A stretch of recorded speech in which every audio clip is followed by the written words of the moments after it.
한 스포츠 에이전시 대표가 대한축구협회의 감독 선임 과정에 대한 불공정을 폭로하고 나서며 화제입니다.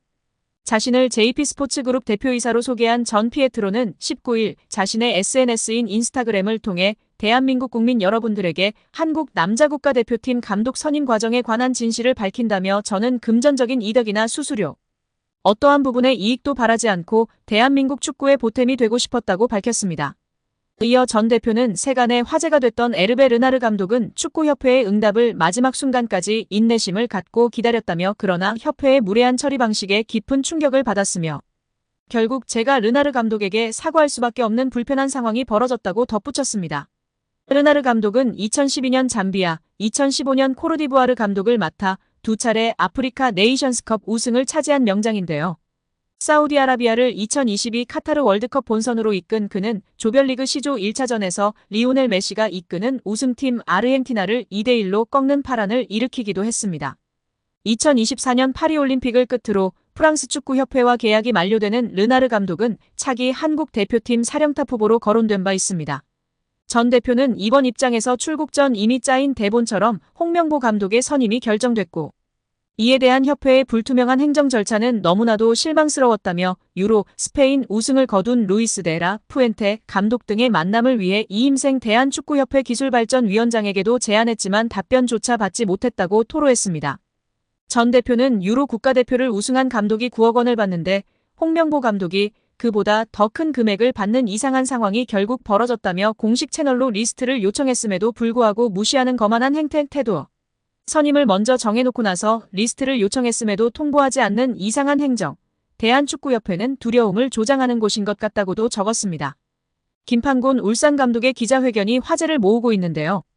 그는 우리가 코끼리의 다리만 보면 그대로 생긴 줄 안다라며 입을 열었습니다. 김 감독은 벤투 감독을 선임했을 때의 과정에 대해 약간 오해가 있다. 벤투 감독에 대해 검증하고 싶은 것은 중국에서 실패했고 그리스에서도 의문이 있었다. 거기에서 확신이 없었을 때는 검증을 요구했고 그걸 잘했다고 생각한다라고 말했다. 이어 우리가 국내에서든 외국에서든 최고 수준 감독에게 PPT를 요구하는 것은 우습다고 생각한다라고 전했습니다. 그는 르나르 감독은 한 번만 만나달라고 했고 나는 가서 비디오를 보여줬다. 우리나라가 이런 나라라면서 말이다. 그분은 아프리카에서 2번이나 네이션스컵을 우승했다. 라커에서의 리더십이나 선수들 장악력, 경기 지배, 선수단 통제 등에 있어서 최고의 감독이었다. 우리가 미디어를 통해서 인터뷰를 보고 성품을 알아봐도 너무 좋은 사람이다. 사정했다.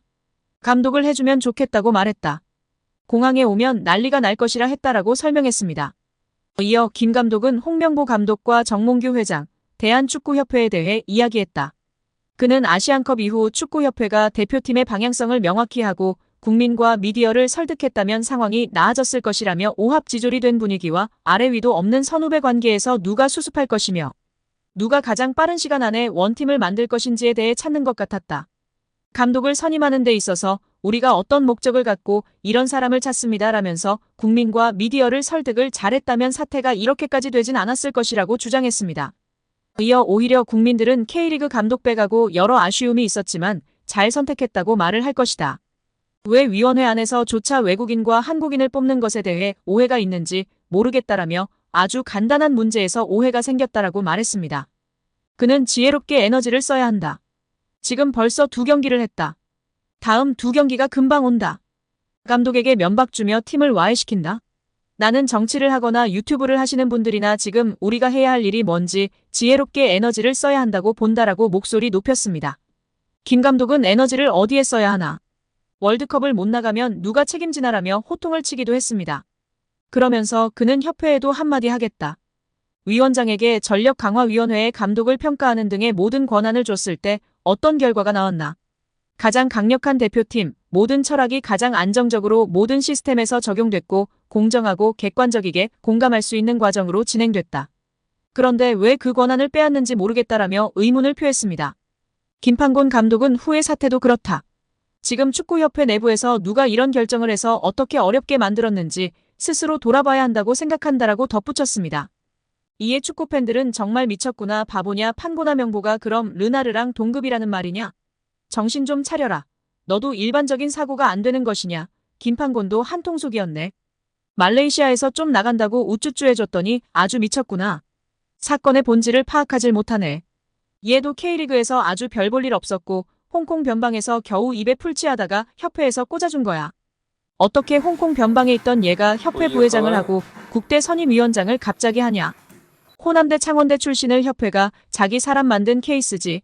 김판곤 감독 정말 실망이다 등의 반응을 보이고 있습니다.